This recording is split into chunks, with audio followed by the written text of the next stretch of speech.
ശുദ്ധജലത്തിൻ്റെ ദൈവമാണ് നല്ല ദൈവം.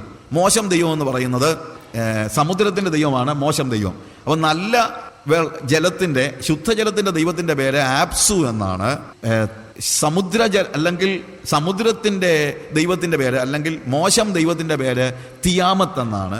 ഒരിക്കൽ തിയാമത്ത് വന്നിട്ട് ഈ ആപ്സു നല്ല ദൈവമാണ്, ഈ ആപ്സുവിനെ നേരെ വന്നിട്ട് അങ്ങ് കൊന്നു കളഞ്ഞു.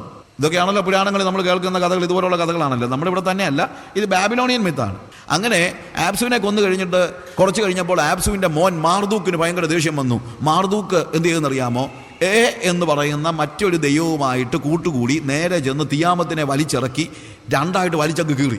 എന്നിട്ട് ഒരു കഷണം മുകളിലോട്ട് എറിഞ്ഞു, ഒരു കഷണം താഴോട്ട് എറിഞ്ഞു. മുകളിലോട്ട് പോയത് ആകാശം, താഴോട്ട് പോയത് ഭൂമി. ഇത് ഒരു ബാബിലോണിയൻ മിത്താണ്. എന്നാൽ ബിബ്ലിക്കൽ റൈറ്റർ അങ്ങേരും ഇതെല്ലാം കേട്ടിട്ടുണ്ട്. അദ്ദേഹം പറയുന്നു, ഞാൻ ഇത്തരം കഥകളൊന്നും വിശ്വസിക്കുന്നില്ല. എന്തുകൊണ്ട്? എനിക്കറിയാം എന്താ സംഭവിച്ചതെന്ന്. അപ്പോൾ ഇവൻ ചോദിക്കുക, എന്താണ് നിന്റെ ബിലീഫ്, എന്താണ് നിന്റെ ചിന്ത? ഇതെൻ്റെ ചിന്തയൊന്നുമല്ല. It is not my belief, it is my faith, it is my assurance. അത് എൻ്റെ ചിന്തയല്ല, it is not a belief. എന്താണ്? It is my faith. അതെൻ്റെ ഉറപ്പായ വിശ്വാസമാണ്. It is my assurance. I know these stories are not true. ഈ കഥകൾ സത്യമല്ല എന്ന് എനിക്കറിയാം. എന്തുകൊണ്ട്? സത്യം എന്താണെന്ന് എനിക്കറിയാവുന്നത് കൊണ്ട് ബാക്കിയുള്ള എല്ലാ കഥകളും തെറ്റാണെന്നുള്ളത് എനിക്കറിയാം. നിങ്ങൾ എത്ര കഥകൾ പറഞ്ഞിട്ട് ഒരർത്ഥമില്ല. കാര്യം എനിക്ക് സത്യം എന്താണെന്നുള്ളത് അറിയാം. എന്ത്? It is my God who created the heavens and earth by his word. എൻ്റെ ദൈവം അവൻ്റെ വാക്കുകൊണ്ടാണ് ഈ ഭൂമിയെയും ആകാശത്തെയും വിളിച്ചു വരുത്തി എന്നുള്ളത് ഞാൻ വിശ്വാസത്താൽ അറിയുന്നു. അതെൻ്റെ ഭാവനയല്ല, അതെൻ്റെ നിഗമനമല്ല, അത് എൻ്റെ വിശ്വാസത്തിൻ്റെ കണ്ണുകൾ കൊണ്ട് ഞാൻ കണ്ട കാഴ്ചയാണ്.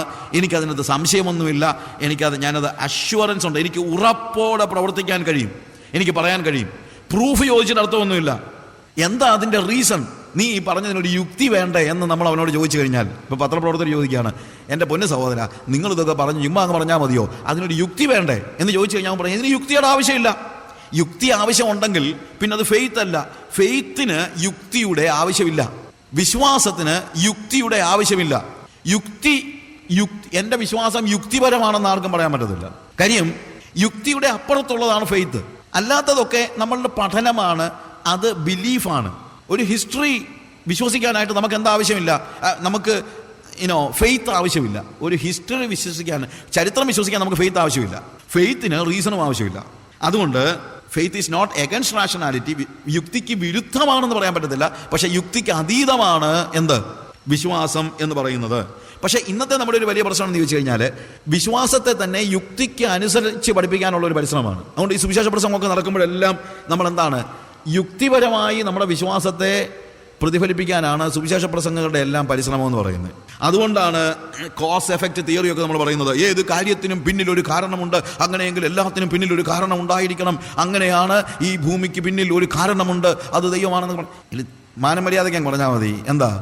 ഈ ഭൂമിയെ സൃഷ്ടിച്ച ദൈവമാണെന്ന് ഞാൻ വിശ്വാസത്താൽ അറിയുന്നു. ഓസോൺ ലെയേഴ്സിൻ്റെ കഥയും ഒക്കെ പറഞ്ഞുകൊണ്ടൊന്നും എന്തിന് എനിക്കറിയത്തില്ല. എന്ത് കാര്യത്തിലാണ് ഈ ഓസോൺ ലെയേഴ്സിൻ്റെ കഥയും മനുഷ്യനെ പേടിപ്പിക്കാനുള്ള കുറേയേറെ ശാസ്ത്രവും മറ്റുള്ള കാര്യങ്ങളൊക്കെ? അതൊന്നും അല്ല സുവിശേഷ പ്രസംഗങ്ങളിൽ വാസ്തവത്തിൽ മുഴങ്ങേണ്ടതായ കാര്യങ്ങൾ. ഞാനൊരു 25-28 വർഷം മുമ്പ്, 25 വർഷം മുമ്പാണ്, ഒരു ഗ്രാമീണ പ്രദേശത്ത് ഒരു കൺവെൻഷൻ പ്രസംഗിക്കാനായിട്ട് പോയി. കൺവെൻഷൻ പ്രസംഗിച്ച് ഞാൻ വളരെ സിമ്പിളായിട്ട് യോഹന്നാന്റെ സുവിശേഷം 4-ാം അധ്യായത്തിൽ എന്താണ് ശമരിയാക്കാരി സ്ത്രീയോട് കർത്താവ് ഇടപെടുന്ന ആ രീതിയെക്കുറിച്ചും എങ്ങനെ ദൈവം നമ്മുടെ ജീവിതത്തിൽ ഇടപെടുന്നു വളരെ സിമ്പിളായിട്ട് സുവിശേഷം പറഞ്ഞു. പക്ഷേ എന്നെ വിളിച്ചുകൊണ്ട് പോയ അച്ചായൻ അത്ര ഇഷ്ടപ്പെട്ടില്ല. കാര്യം അത് ഭയങ്കര സിമ്പിളായിപ്പോയി. അതുകൊണ്ട് അച്ചായൻ പിറ്റേ ദിവസം, അന്ന് ഞാനിവിടെ കിടന്നുറങ്ങി, പിറ്റേ ദിവസം രാവിലെ എന്നെ വണ്ടി കയറ്റി വിടാനായിട്ട് ബസ് കയറ്റി വിടാൻ വന്നപ്പോഴത്തേക്ക് പറഞ്ഞു, എൻ്റെ ബ്രദറെ, മിനിഞ്ഞാന്ന് പ്രസംഗിച്ച സാറുണ്ടല്ലോ, പുള്ളി പറയുന്നതൊക്കെ ഒന്ന് കേൾക്കണമായിരുന്നു. എന്തോ ഒരു ബുദ്ധിയാ, ഈ ആകാശത്തിൻ്റെ അരിപ്പയ്ക്ക് കീഴ്ത്ത് വീണ കാര്യമൊക്കെ അദ്ദേഹം കൊണ്ട് പറഞ്ഞു കഴിഞ്ഞപ്പോഴത്തേക്ക് ഞാൻ വരുന്നു പോയി. അങ്ങനെയൊക്കെയാണോ ബ്രദറെ? ഓസോൺ ലെയേഴ്സിൻ്റെ കാര്യമൊക്കെയാണ് അദ്ദേഹം പറഞ്ഞത്. ഈ പാവം പിടിച്ചവരുടെ, ഇത് ഇപ്പോഴത്തെ കാര്യമല്ല, 28 വർഷം മുമ്പ് ഓസോൺ ലെയേഴ്സിൻ്റെ കാര്യമൊക്കെ സംസാരിച്ചു തുടങ്ങുന്നേ ഉള്ളൂ. പക്ഷേ എന്നാലും നമ്മൾ എന്തോ എവിടെ നിന്നെങ്കിലും കാണാതെ പഠിച്ച കുറേയേറെ കാര്യങ്ങൾ പറഞ്ഞ് മനുഷ്യനെ വരുത്തി കർത്താവിനെ വിശ്വസിപ്പിക്കാമെന്നാണ് നമ്മുടെയൊക്കെ ചിന്ത. പ്രിയമുള്ളവരെ, ദൈവം നമ്മളിന്ന് പ്രതീക്ഷിക്കുന്നത് അങ്ങനെയുള്ള ഗിമ്മിക്സ് ഒന്നുമല്ല. ദൈവം നമ്മളിന്ന് പ്രതീക്ഷിക്കുന്നത് കൂളായിട്ട് സുവിശേഷം പോയി പ്രസംഗിക്കുക എന്നുള്ളതാണ്. പൗലോസ് അതുകൊണ്ടാണ് പറയുന്നത്, ഞാൻ നിങ്ങളുടെ അടുക്കൽ വന്നപ്പോൾ, ഞാൻ പിന്നെ സമയമുണ്ടെങ്കിൽ അതിനെക്കുറിച്ച് ഒന്ന് ടച്ച് ചെയ്തു പോകാം. പക്ഷേ പൗലോസ് പറയുന്നത്, ക്രൂശിക്കപ്പെട്ടവനായ യേശുവിനെ അല്ലാതെ മറ്റൊന്നും അറിയാൻ വയ്യാത്തവനായി നിങ്ങളുടെ അടുക്കൽ ഇരിക്കുവാൻ ഞാൻ പരിശ്രമിച്ചെന്നാണ് പറയുന്നത്.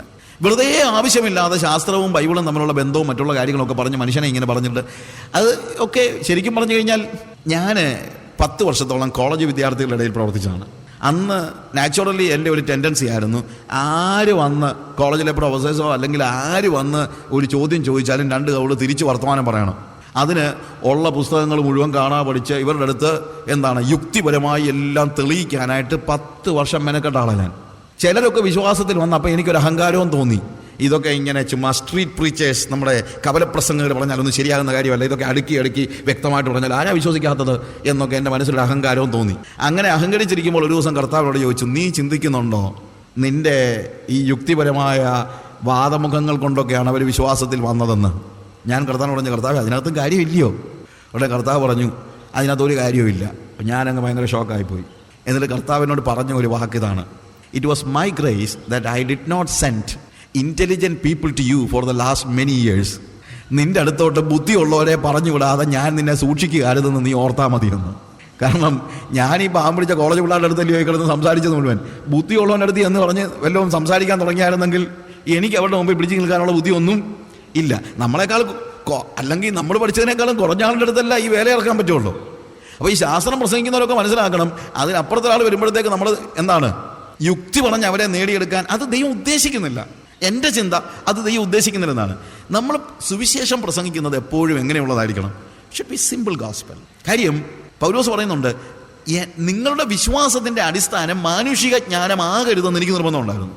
അതുകൊണ്ട് നമ്മൾ യുക്തിയുടെ അടിസ്ഥാനത്തിൽ ഒരു വ്യക്തിയെ കാര്യങ്ങൾ പറഞ്ഞ് മനസ്സിലാക്കുന്നതല്ല ആവശ്യമായിരിക്കുന്നത്. പ്രത്യുത അവരെ ഫെയ്ത്തിൻ്റെ തലത്തിലേക്ക്, വിശ്വാസത്തിൻ്റെ തലത്തിലേക്ക് നയിക്കുകയാണ്. വിശ്വാസം യുക്തിക്ക് അതീതമാണ്.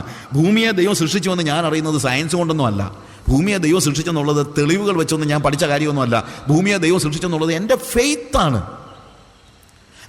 അതുകൊണ്ടാണ് എബ്രായ ലേഖനകാരൻ പറയുന്നത്, ദൈവം ഈ കാണുന്ന ലോകത്തിന് കാരണം കാണാത്ത ദൈവത്തിൻ്റെ വചനമാണ്, അദൃശ്യമായ ദൈവത്തിൻ്റെ വചനമാണെന്നുള്ളത് നമ്മൾ എങ്ങനെ അറിയുന്നു? വിശ്വാസത്താൽ അറിയുന്നു. ലോകത്തിലെ ഏത് ബുദ്ധിമാനും അതറിയാൻ വിശ്വാസം മാത്രമേ ഉള്ളൂ മാർഗം, വേറെ ഒന്നുമില്ല. ഓരോ വ്യക്തികളും യുക്തിക്ക് അതീതമായിട്ട് ഫെയ്ത്ത് ആ ലോകത്തിലേക്ക് നമ്മൾ കൊണ്ടുപോകണം. ഇപ്പോൾ എബ്രായ ലേഖനം 11-ാം അധ്യായം വായിക്കുമ്പോഴും അവിടെ വിശ്വാസത്തെക്കുറിച്ച് പറയാൻ വ്യക്തികളുടെ ചരിത്രം എഴുതിയിരിക്കുന്നത്, അല്ലെങ്കിൽ വ്യക്തികളുടെ അനുഭവങ്ങളാണ് എഴുതിയിരിക്കുന്നത്, അല്ലാതെ സയൻസ് അല്ലല്ലോ എഴുതിയിരിക്കുന്നത്. ഫെയ്ത്തിനെ കുറിച്ച് എബ്രായ ലേഖനകാരൻ എബ്രായർ 11 എഴുതുമ്പോൾ, അതാണല്ലോ നമ്മൾ ഫെയ്ത്തിനെ കുറിച്ച് പറയുന്ന ഏറ്റവും പ്രാധാന്യം അർഹിക്കുന്ന ഒരു ചാപ്റ്റർ എന്ന് പറയുന്നത്. അതിനകത്ത് എവിടെയെങ്കിലും ശാസ്ത്രം പറയാൻ പരിശ്രമിക്കുന്നുണ്ടോ എഴുത്തുകാരൻ? അയാൾ ബുദ്ധിയില്ലാത്ത ആളായിട്ടൊന്നുമല്ല. കാരണം ഫെയ്ത്ത് എന്ന് പറയുന്നത് തലയിലൂടെ വരേണ്ട കാര്യമല്ല, അത് ജീവിതത്തിൽ പരിശീലിക്കേണ്ടതാണെന്നുള്ള അർത്ഥത്തിലാണ്. അതൊരു അനുഭവമാണ്. അതുകൊണ്ട് വിശ്വാസത്തിൻ്റെ വീരന്മാരെ പ്രദർശിപ്പിക്കുമ്പോൾ എബ്രായ ലേഖനകാരൻ അവരുടെ ജീവിതമാണ്, അല്ലാതെ അവരുടെ ബുദ്ധിയെ ഒന്നല്ല പറയുന്നത്. ഇതിനകത്ത് ഒരാളുടെയും ബുദ്ധിയുടെ കാര്യമൊന്നും അല്ല പറയുന്നത്. ഇന്നാർ വളരെ ബുദ്ധിപൂർവ്വം പ്രവർത്തിച്ചെന്നല്ല പറയുന്നുണ്ടോ? ഇല്ല. It's not the question of knowledge. അതിനകത്തൊരു പ്രശ്നമേ ഉണ്ടാകുന്നില്ല. അവിടെ എഴുതിയിരിക്കുന്ന ആ അഷ്വറൻസ് തരാനായിട്ട് യുക്തിക്ക് പറ്റത്തില്ല. അത് എന്തിനു മാത്രമേ പറ്റുള്ളൂ? അത് പരിശുദ്ധാത്മാവിൻ്റെ ഒരു പ്രവൃത്തിയാണ്.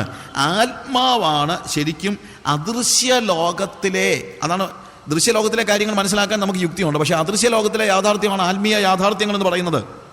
ഇവരെല്ലാവരും, ഈ വിശ്വാസ വീരന്മാരെല്ലാം സ്വാഭാവികമായ ഒരു ജീവിതമല്ല നയിച്ചത്, അസ്വാഭാവികമായ ഒരു ജീവിതം ജീവിച്ചവരാണ്. പക്ഷേ ഈ അസ്വാഭാവികമായ ജീവിതം ജീവിക്കാൻ അവരെ പ്രാപ്തമാക്കിയത് അവരുടെ ശക്തിയോ ബുദ്ധിയോ ഒന്നുമല്ല. അവർ എന്ത് ചെയ്തു? ആത്മാവിൻ്റെ ലോകത്തിലേക്ക് കടന്നവരാണ്. അവർ ആത്മാവിനെ അനുഭവിച്ചറിഞ്ഞവരാണ്. അതുകൊണ്ടാണ് ആത്മാവാണ് നമുക്ക് അഷ്വറൻസ് തരുന്നത്. അഷ്വറൻസ്, ഉറപ്പ്. വിശ്വാസം എന്നത് ആശിക്കുന്നതിൻ്റെ ഉറപ്പും കാണാത്ത കാര്യങ്ങളുടെ നിശ്ചയവുമാകുന്നു. It is assurance of things hope for and conviction of things that not seen. കൺവിക്ഷനും കൺക്ലൂഷനും രണ്ടാണ്. ഇത് ഉറപ്പ്, ബോധ്യം, നിശ്ചയം. ബോധ്യം എന്ന് പറയുന്ന വാക്കാണ് കുറച്ചുകൂടെ ശരി. കൺവിക്ഷൻ, ബോധ്യം വേറെ, നിഗമനം വേറെ. യുക്തി കൊണ്ട് മാക്സിമം ഉണ്ടാകുന്നത് എന്താണെന്ന് അറിയാമോ?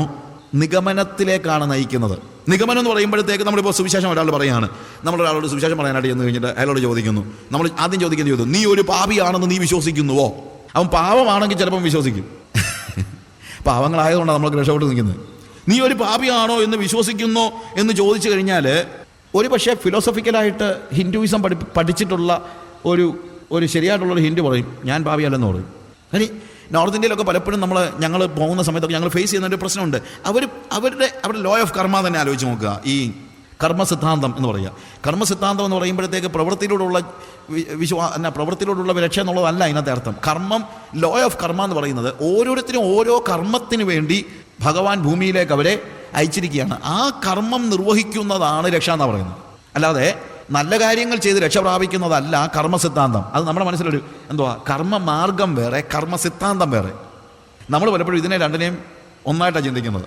കർമ്മസിദ്ധാന്തം, ലോ ഓഫ് കർമ്മ എന്ന് പറയുന്നത്, കർമ്മമാർഗം, വേ ഓഫ് കർമ്മ എന്ന് പറയുന്നത് രണ്ടാണ്. കർമ്മസിദ്ധാന്തത്തിൻ്റെ പ്രത്യേകത എനിക്ക് ഭഗവാൻ വെച്ചിരിക്കുന്ന കർമ്മം എന്താണെന്ന് തിരിച്ചറിഞ്ഞ് അത് ചെയ്യുക. അപ്പോൾ ഒരാളും പാപിയാകുന്നില്ല. ഇപ്പോൾ ഞാൻ മധ്യപ്രദേശിലെ ദമോയിലുണ്ടായിരുന്ന സമയത്ത് ഒരു പയ്യൻ എന്ന് പറയുന്നത് ഒരു 20-22 വയസ്സുള്ള ഒരു നല്ല ചെറുപ്പക്കാരൻ വന്നിട്ട് ഭിക്ഷ യാചിച്ചു. അവൻ നല്ല ഡ്രസ്സൊക്കെ ഇട്ട് നല്ല കാര്യമായിട്ട് വന്നിട്ട് പറയാണ്, ഭീങ് മാഗ്നഗിരിയായ അവൻ എന്താണ് ഭിക്ഷ ചോദിച്ചു വന്നാണ്. ഞാൻ ചോദിച്ചു, നീ എന്തിനാ ഭിക്ഷ എടുക്കുന്നത്? നിനക്ക് ആരോഗ്യമുണ്ടല്ലോ, നിനക്ക് യാതൊരു രീതിയിലുള്ള പ്രശ്നമില്ലല്ലോ, പിന്നെ നീ എന്തിനാ ഭിക്ഷ യാചിക്കുന്നത്? ഞാൻ ഭിക്ഷ യാചിക്കുന്നതിന് കാരണമുണ്ട്. എന്താ കാരണം? അതെൻ്റെ കർമ്മമാണ്. ഇരക്കുക എന്നുള്ളതാണ് എൻ്റെ കർമ്മം. അപ്പോൾ ഞാൻ ചോദിച്ചു, നിനക്ക് പണിയെടുത്തുകൂടെ? നമ്മൾ എനിക്ക് പണിയെടുക്കാൻ പറ്റത്തില്ല. അതെന്താ? പണിയെടുക്കുക എന്നുള്ളത് എൻ്റെ കർമ്മമല്ല, അതുകൊണ്ട് ഞാൻ പണിയെടുത്തുകൂടാ. എൻ്റെ കർമ്മം എന്താണ്? ഇരക്കുക എന്നുള്ളതാണ്. അപ്പോൾ ഞാൻ ചോദിച്ചു, പണിയെടുക്കുക എന്നുള്ള പിന്നെ ആരുടെ കർമ്മം? അത് നിങ്ങളുടെയൊക്കെ കർമ്മം. നിങ്ങൾ പണിയെടുക്കണം, എനിക്ക് വല്ലതും തരണം. അവൻ വളരെ ഫിലോസഫിക്കലായിട്ടാണ് പറയുന്നത്.